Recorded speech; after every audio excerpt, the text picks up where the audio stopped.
Heute trainieren wir wieder die Doppelzunge. Das heißt, wir nehmen uns ein rhythmisches Motiv, bestehend aus 6 Tönen, F1 bis C2, und vom F1 nach unten haben wir noch den Ausweichton E. Das wäre sozusagen unser 6. Ton, damit am Schluss auch die Zahl wieder passt.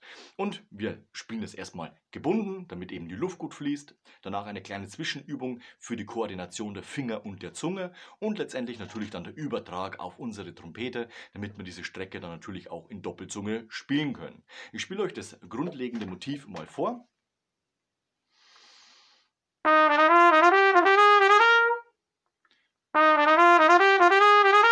Also F1 bis C2. Wichtig ist, dass wir auch hier wieder unsere Luft nach vorne denken, wie auf einer geraden Strecke. Pusten wir ganz bewusst die Luft durch unser Instrument letztendlich wieder auf einen fiktiven Punkt im Saal, im Überraum, damit eben auch ein Punkt da ist, den du anvisieren kannst, um die Luftführung noch mehr zu intensivieren. Wichtig ist das, dass wir nicht in Etagen denken, weil das führt meistens dazu, dass unser Hals durchgeht. Dadurch haben wir weniger Klang, weniger Luftführung und es ist alles eingeengt. Also immer dran denken, wir bewegen uns auf einer Strecke gerade nach vorne, auf einen fixierten Punkt zu. Das unterstützt uns nochmal zusätzlich. Jetzt kommt die Zwischenübung. Letztendlich haben wir ja dieses Motiv gerade schon geübt, also wir können es gebunden spielen. Und jetzt kommt eben die Zunge dazu. Das heißt, wir haben hier auch die Koordination der Finger und der Zunge. Das heißt für uns, wir machen erstmal 1, 2, 3. Nochmal. Wichtig ist, dass die Finger sich schnell bewegen, damit es auch zur Zungenbewegung passt. 1, 2, nochmal und. Man kann unterschiedlichste Silben benutzen. Dü-gü, Tü-kü, manche machen auch Ta-ka. Mir gefällt immer Dü-gü ganz gut, das ist weicher, das ist von der Luftführung etwas nach vorne gerichtet. Wenn es härter vom Anstoß sein sollte, nämlich Tü-kü. Ta-ka bringt für mich immer den Nachteil mit sich, dass eben alles weit offen ist. Kann man benutzen, wenn man es gewohnt ist, aber ich bin immer ein Freund von Dü-gü oder Tü-kü, weil eben alles etwas weiter vorne und kompakter ist. Deswegen spiele ich diese Strecke natürlich auch für mich mit Dü-gü. Das heißt, ich habe Dü, Dü, Dü, Dü, Dü, Dü, Dü, Dü, Dü, und los geht's. 1, 2, 3. 1, 2, 3. Und nochmal.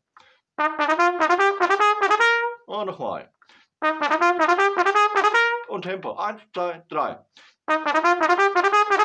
Jawohl, wichtig ist immer, dass du dein Tempo natürlich deiner Leistung anpasst. Sind die Finger und die Zunge gut koordiniert, dann klingt es auch gut. Dann kannst du den Schritt in ein schnelleres Tempo machen. Immer in Baby-Steps nach oben, damit die Zunge sich eben genau an diese Bewegung gewöhnen kann und diese letztendlich dann auch so trainiert, dass es sich schnell auf dem Instrument spielen lässt.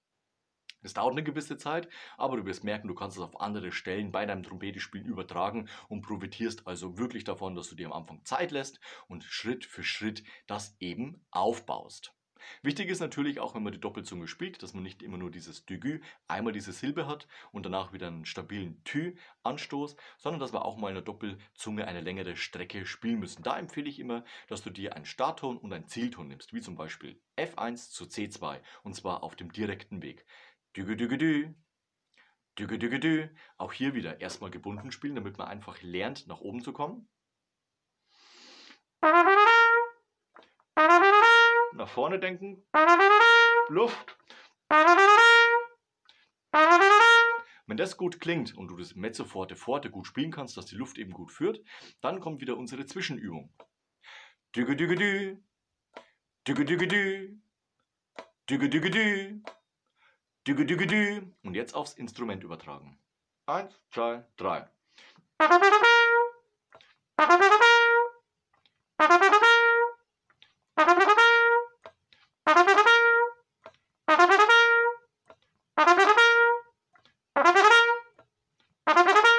Jawohl, und letztendlich dann halt wieder Tempo anziehen und spielst immer im Forte, da kannst du einfach sicher gehen, okay, die Luft fließt nach außen. Wichtig auch hier wieder, natürlich gerade nach außen auf einer Ebene denken, damit die Luft gut fließt und der Klang auch da ist. Nicht nur im Forte üben, wenn das funktioniert, auch gerne mal ins Mezzo Piano gehen.